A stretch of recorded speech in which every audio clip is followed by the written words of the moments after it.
Hello, Continue Tech Reviews here, and this video is shot in 4K 60 using ProRes Log on the iPhone 15 Pro Max.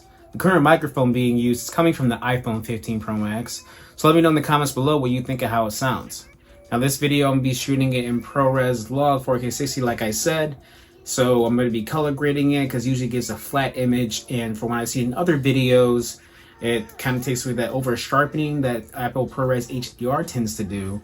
So I'm hoping that it has a really good look, and I don't know, maybe this might replace my Sony a6400 since I can't shoot 4K 60 in that, but who knows, we'll see. The only downside to this is I can't really see what I look like when I'm doing this video. However, on your Apple Watch Ultra or any Apple Watch, you have the camera preview on there, and I can see that through the viewfinder on here that it's kind of crooked, but I can always fix that in post. This video right now is kind of slanted off this, but it's all good, and I can just fix that in post.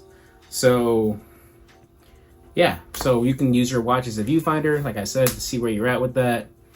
Yeah, this is Apple ProRes Log 4K 60 on the iPhone 15 Pro Max. In the meantime, while I'm here, let me just talk to you guys about how long has it been? I believe I had this phone for about 2 weeks now. I think it's been almost 2 weeks. How's it been? For most of all, we probably want to know about the battery life, because iPhone 15 or 14 Pro Max had some issues with the battery life there. And I'm happy to report I can get through a full day's use so far in these last 2 weeks with the iPhone 15 Pro Max, usually ending the day with about 10%, 15% after unplugging it from about 6 a.m. roughly. Usually it's unplugged around 6 a.m. And the apps I use the most is Spotify, the camera app, and GPS. A lot of GPS and a lot of cameras. I'm always taking pictures of my cats and my dogs, along with some selfies along the way with them basically. So a lot of 4K 60 videos, actually I take that back, 4K 30 videos. I don't really shoot in 4K 60 a lot due to large file sizes, and like when I want to share it with somebody, it takes a long time for it to load, which is very annoying. But I'm happy to report the battery life on here is pretty good, and I've been using the ESR MagSafe fan wireless charger 3-in-1 that I showed you guys in my day in the life video. If you guys haven't watched that, you can check that out in my channel. But yeah, it keeps the phone cool overnight while it's charging. So battery health so far is at 100%, which is pretty good. Last year when I had the iPhone 14 Pro Max, my battery health did start degrading almost like a few months into using the phone. I had no idea why, and it kept degrading. And we finally finished out with 87% battery health before trading it in. So, yeah, battery life on here is great.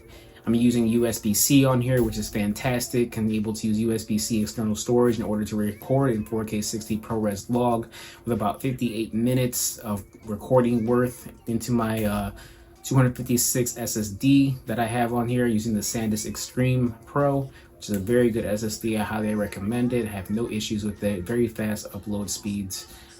Yeah, so USB-C has been great. I get to carry one cable around and do everything. I am happy with the 5x zoom on here. The other night we recorded some footage of a band playing over here locally, and I was able to get some pretty decent 5x video inside of a dimly lit auditorium. The lighting on the stage was great, so I'm sure that's why I was able to get some pretty decent footage using the 5x zoom on the video on there. Yeah, so the 5x zoom has been great for portraits, zooming in on video and photo. Up to 25x is how far you can go in photos, and another 15x in video. And the footage on there it's not great. It's somewhat usable, but not always great. You do need really good lighting the more you digitally zoom in like that. So yeah, the 5x camera has been great. USB-C has been great. Battery life has been great. The action button, I'm still kind of about. I wish there was more you could do with it. Of course, there's more you can do with shortcuts, and I'll make a video about that, a really brief one with some favorite shortcuts of mine. Primarily right now, I use it to open the camera app straight to the regular photo thing. I used to have it open up the selfie, but I was like, and I opened up the video, still The fact that I can go to the camera from the lock screen is somewhat still fast for me. I'm pretty quick navigating around my phone, so needing an dedicated button for it is okay. And when you use the action button also as a shutter, you could also use the volume button as a shutter, and that's always been a thing. So it's kind of redundant to have the camera be my action button thing, and I'm not sure what else I want to use with it. I don't want to use do not disturb. Obviously, silencing the phone could be a thing, but I really want to utilize the action button for something that's very useful. The only thing I think of right now is a camera. So you have an idea of what could be the most useful thing for the action button. Leave a comment below and tell me what you think is the best shortcut to use for the action button. Because right now, the only thing I can think of is the camera app. And yeah, I mean, that's the only thing I can really think of that's useful to me in my case. I thought about using it as a remote control, like to turn the TV on and off.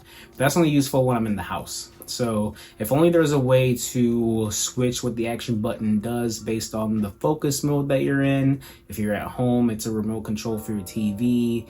If you're out and about, it's an action button for the camera app. If you're at work, it's an action button for Google Assistant. I don't know, something that's useful, because this has a lot of potential. But right now we're limited to just holding it down, and that's it. There's no double tap, triple tap. It's just holding it down. So hopefully Apple releases some kind of software update to make it able to have multiple features by the amount of taps that you use on the action button.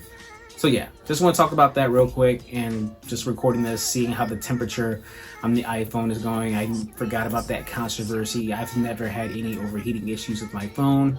I don't know how it's going to do with recording ProRes Log 4K 60 right now for the last couple of minutes. We'll see how that feels when I'm done. But other than that, no overheating issues. And I have read online that Instagram app may have been the culprit for that. So when I have background refresh turned off on like social media apps that tend to be pretty background, just really active in the background. So Facebook, Instagram, Twitter, or X, whatever. I've had all that stuff turned off in the background. That's kind of helped the battery life a little bit, I noticed. So yeah. And having multiple GPS things, I noticed, can take a hit if you're using Google Maps and Apple Maps. Using both kind of takes a drain because they are both kind of in the background, and especially if you're using Google Maps and having it always on in the background for location, it's always tracking your location, which uses the GPS chip, which I imagine can take a hit on battery life. So keep that in mind. So anyway, let me know in the comments below what you think of this video. How does ProRes Log look? Did I do a decent job color grading it? Let me know in the comments below, and if you haven't subscribed already, hit that bell icon, and we'll hit subscribe and hit the bell icon. Stay tuned for more videos coming soon. Steam Tech Reviews, thanks for watching. Peace.